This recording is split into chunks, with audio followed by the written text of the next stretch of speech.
வணக்கம். 2025 பிப்ரவரி 27 வியாழக்கிழமை அதிகாலை நிலவர 2 நிமிட வானிலை ஆய்வறிக்கை. அதிகாரப்பூர்வ வானிலை அறிக்கைக்கு இந்திய வானிலை ஆராய்ச்சித்துறை அறிக்கையை பார்க்கவும்.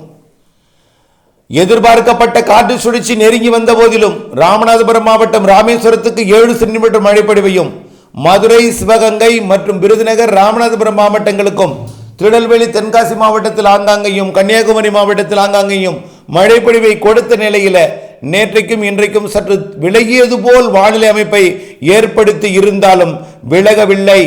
மழை உறுதி. பிப்ரவரி 28 மற்றும் மார்ச் 1-2 தேதிகளிலே மழை வாய்ப்பு உறுதி.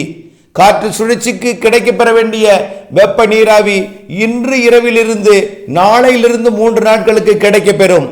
நிலநடுக்கோட்டு இந்திய பெருங்கடல் வெப்ப நீராவியை இலங்கையில் குவித்து நல்ல மழை பொழிவையும், தமிழ்நாட்டில் குவித்து மிதமானது முதல் சற்று கனமழை பொழிவை பரவலாகவும், ஆங்காங்கே கனமழை பொழிவையும், தென் மாவட்டங்களில் மிக கனமழை பொழிவையும் கொடுப்பதற்கு சாதக அமைப்பு இன்னும் விலகவில்லை.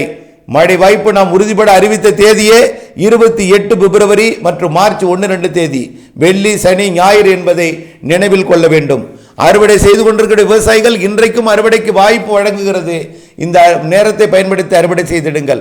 ஆனால் இரவு மூடி பாதுகாத்திடுங்கள். நாளை மழை உறுதி.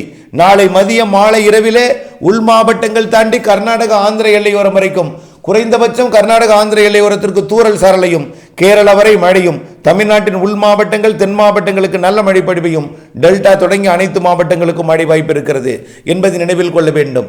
இந்த சுற்றின் மழை 3ஆம் தேதி நிறைவடையும். நாளிலிருந்து 10ஆம் தேதி வரை இடைவெளி. 11ஆம் தேதி, 12, 13 மார்ச்சிலே அடுத்த சுற்றின் மழை இருக்கிறது என்பதை நினைவில் கொண்டு வானிலை அறிக்கையுடன் இணைந்திருந்து திட்டமிட்ட வேளாண்மை செய்யவும், விரிவான அறிக்கையை பார்க்கவும் அன்போடு கேட்டுக்கொள்கிறேன்.